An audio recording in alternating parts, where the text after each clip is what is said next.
So you're wanting to buy new construction in 2022. Let's talk about that.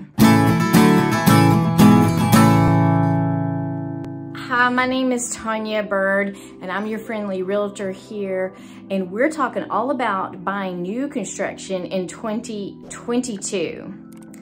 Now, I want you to take any preconceived notion that you have about buying new construction and just throw it out, because since COVID has hit and we have all these supply chain issues, the way you go out and buy new construction now has been turned on the side of its head. So let's talk about what we're kind of seeing out there. As I take some of my buyer clients out, this is kind of the things that I'm seeing. I'm seeing that some builders will still let you choose the lot, choose the plan, and you get to choose all the things that go in the house.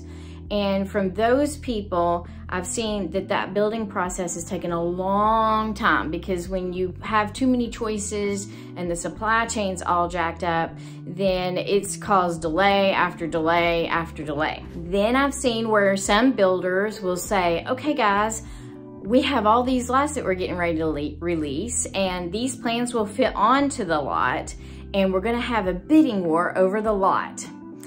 And whoever wins the bidding war over the lot gets the lot and gets to put their house plan on there.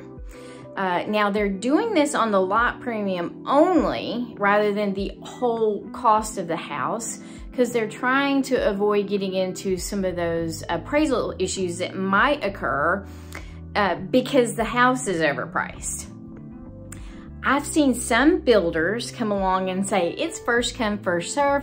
We have some of these lots available, and this model is going to go on the house, and everything's already picked out for the house. So they're not messing around with supply chain. They've got a really good grasp on who the cabinet maker is, who the countertop manufacturer is, and they're limiting the choices to that, and it is what it is. You get what you get. I also have seen some builders say, nope, we're not playing that game. We're waiting until the house gets all the way up into the 2x4 stage before we release it out. Now their thought process on this is that they will know how much it's going to cost once they have all the lumber and the house built, and then they can give it a more accurate price and not get hosed in the end because unexpected lumber prices that went up.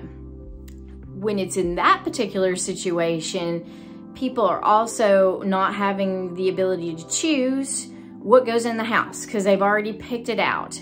Again, trying to keep a tight control over that supply chain. So since the new construction has gone all crazy, here's some things that you should consider to ask the new construction when you're looking at it, the builder. First of all, whether or not they require an appointment. Most of these people are going to require an appointment before you just come up in. Gone are the days of just popping by the model home. They want to keep appointments back to back, and the amount of people that it's in the house at a minimum due to COVID exposure.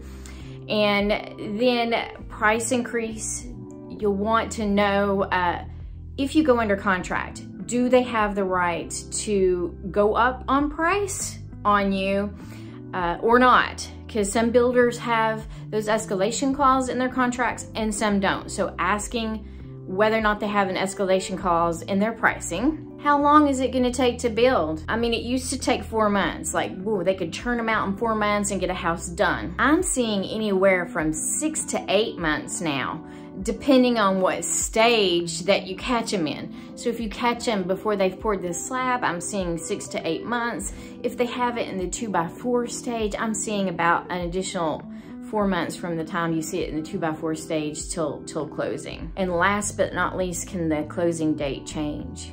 And I'm going to say yes, it can. It can change, because if a crew comes down with COVID and they have to halt everything and they don't have the tradespeople to come in there and do the things they need to do to the house, or again, the beautiful supply chain, if it gets delayed and cabinets get delayed, they can't move on to the next step, which would be flooring.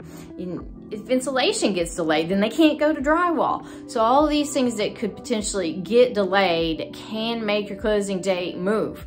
So you have to be super flexible on that and go with the flow, because honestly, we are just at with this COVID and supply chain issue, we are at the mercy of getting things done in the proper amount of time, and just have to be flexible with it and go with the flow. So if you need help with new construction in the greater Atlanta area, let me know. I'll be glad to help you out. I love working in new construction. I love walking through all of the 2x4 stage and kind of like really going through and seeing how a house is built. And because I did work for a builder for about a year, I do understand all the stages and things that new construction has to go through. I hope you enjoyed this video, and I will see you next time. Bye. Do you want to know more about real estate? Be sure to watch this next video. And don't forget to subscribe. That way you'll know when I drop my next video.